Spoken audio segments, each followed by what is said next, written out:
Well, hey there, everyone. Welcome back to another episode of the Island Church Weekly Podcast. Pastor Will, how you doing today? I'm doing well, Matt. It's a great day on the island. Beautiful weather, a little warm, but it should be warm. It's August. And it's a busy day around there. You were there at what 5:30 this morning, opening up some I doors for some folks. was, What's I going on was, today? I was here at 5:30 this morning. We have the election going on. I think one of the last big elections we had actually 1,100 people come through our building. Wow, And it's still kind of interesting. It's kind of amazing still, Matt. People are thinking like, well, do you have a worship center upstairs? Do you guys worship in the fellowship hall? So people just don't know. They don't know what they don't know because not on their radar. And so we've got the voting taking place. When people watch this, it will have happened on Tuesday, which is when we're recording. But I met the people up here this morning, the poll workers at 5:30. They kicked off the election at 7. But it's a way for people to get connected with our church, at least see it. And I've even had some of the poll workers say, hey, some great work on the signs. I hadn't been here since 2021 or 2022. yeah, And they look at the signs and they say, hey, tell me the status yeah. of where it is with the project. So it's a good day for our church to be serving the community and engaging with them because we're trying to build those bridges to them. So it's a little busy this morning, a little early morning for me, Yeah, but yeah. all is good. But all's good. Very cool, very cool, awesome. Well, how was Sunday at Island Church? Let's just kind of start there. Well, I was out this past week visiting my mother. The week before, I preached on honor your father and mother, and so I thought, well, what better way to do this? Go see my mother. My Excellent. mother is in Natchez, Mississippi. It's a little kind of hard to get to, but my brother and I, he came in from Atlanta. We were there at a class reunion as well. Had some meetings with some pastors and some faculty members at New Orleans Seminary where I used to teach and was a student. That I taught for 11 years. And so did some of that, flew into New Orleans, and then saw some family. Got an uncle with cancer, so I did some of the kinds of things that I need to do when in ministry, Matt. You know this from your own experience.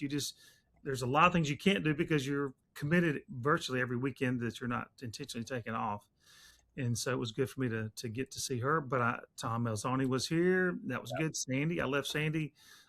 She stayed behind this particular trip. She normally travels with me. Yep. And so she was engaging. And so it's my understanding there was a good number of people, some guests that were here. Even Matt, I haven't told you this when we talked Yep. earlier, but had someone got on Google and wrote a review and it said some very Okay. positive things about our church. Very cool. That was just a good thing. And so we have guests doing that. That was a good thing. So it's my understanding. It was good. It was good for me to worship in a United Methodist church with my mom. That was Yeah. actually they're celebrating their 150th year Wow, of church. that's So crazy. that so it Crazy. was good. It was good, and so it was good to be in Natchez and be with her, and she loved having her boys, two boys home. So that was a good thing, and so I really appreciate Tom filling in and Sandy holding the fort down and everyone. So I think it was a good Sunday, is my understanding, and I had a good time with my mother, and she just has not forgotten how to cook. That's a good thing. But we did go out to eat, and the first thing mamas do often, as she does, we come in from the restaurant, we sit down on the chair. She said, "Do you need something to eat?" I'm thinking like we just left a restaurant. That's what mamas do. So, so Yeah. no, mom, I do not need. I'm actually eating a little less, and we just ate. So anyway, but it was a good visit with her to worship with her and be in her Sunday school class. And they actually do a church wide breakfast. We think about a new facility. This is something that we could be doing, and or lunches during the week. And they bring in people and they have a breakfast together. So the men put that together, and they serve it, and then they have their Sunday school time. And so I was able, my brother and I, attend that particular class with her and just engage with people. So Very cool. good for me, and I believe it's a good day at Island Church as well. Yeah, I think so. I think so. Well, what's coming up that folks need to have kind of on their radar? Well, we're got several different kinds of things that we're moving on. We're going to move. Probably, we're looking really close. We're almost ready to announce that we're going to do kind of a 40-day emphasis as we try to grow closer to each other and get united in our commitment to the church and to His kingdom, and do some common material in some of our life groups. We're almost ready to announce it, Cool. working behind the scenes, but just get ready. Even thinking about the commandments, what happened after they gave the commandments to Moses, after God gave the commandments to Moses, gave them to the people. Then they coveted together to live these things out. And that's a biblical thing. It's not the only time. I have preached through in the past Nehemiah, they do the same kind of thing. So we're looking at doing some of those kinds of things, here at Island Church as we move towards our expanding our ministry Yeah. and expanding our missions output, which is through our new facility. And we're going to have lots of opportunities. But really, we got to go more connected with one another, and then we got to be connected to particularly to some younger generations of people, newer people, younger people, to ensure the life blood of the church in terms of its future. And Yeah. particularly, I mean, the young people is where the future is, and so we want to be doing that. And then we're going to need their financial resources, but we're almost taking the permits. They should be under review. The specs on the building and all the codes for everything in the world should be under review, and then we'll be able to get those plans to the county for permitting. And so everything's moving along, Awesome. and we certainly want to encourage people to support their ongoing ties and the needs of the church through their tithes and offerings, but also through the Bridge Project as well as we think about that. My mom's church, 150 years. Yep. What we're doing is in the process of really setting the church up for its next 50 years. We didn't inherit just by accident Yeah. this building and facilities. People planned 30 something years ago to put this church here, and we're really grateful for them, and we want to be faithful in our time as well, so we can expand our ministry. So that's kind of what's going on. We're going to be doing that. Of course, you got Trunk or Treat coming up. You're going to be working on some of the promotion on that. Absolutely.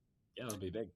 So Any way for folks to kind of get involved with that? Even I know we're early kind of stages of it. We have a few more months on it, but any ways that they can kind of take a next step towards getting involved for Trunk or Treat? well, they can just commit to a couple of different kinds of things. One, you can help with greeting. You can help set up that particular day. Not a whole lot of setup, but a little bit. But we're going to try to pull in some games so you can participate with that. Or you can help with a trunk, having a trunk. But again, see Sandy, see Jolene on that. They're kind of coordinating that, either one of those. And that'll be something that you can do. But we're going to try to have a little bit of food, have some games.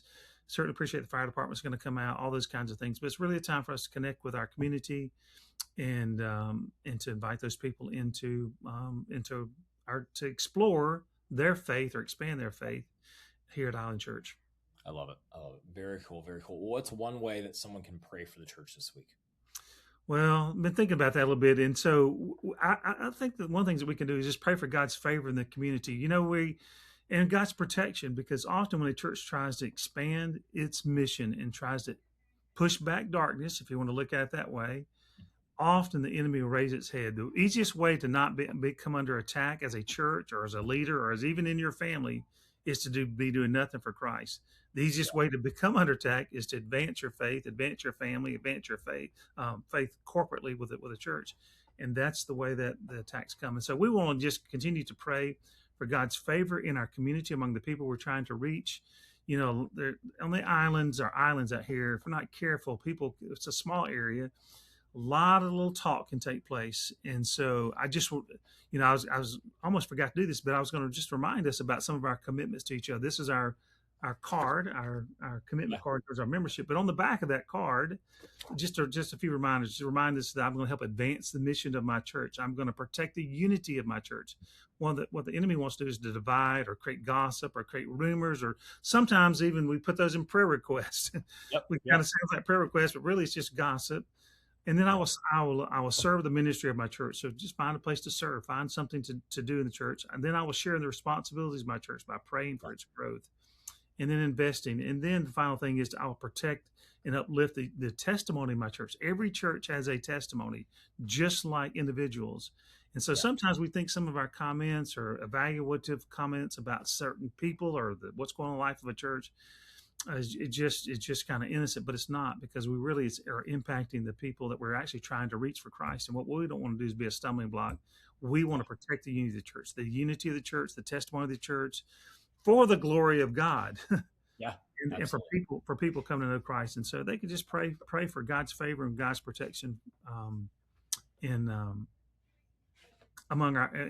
mission field right here. That's huge. That's huge, man. What a great word. Well, thanks for sharing that. Obviously, that's super close to all of our heart for what the church is doing on the island.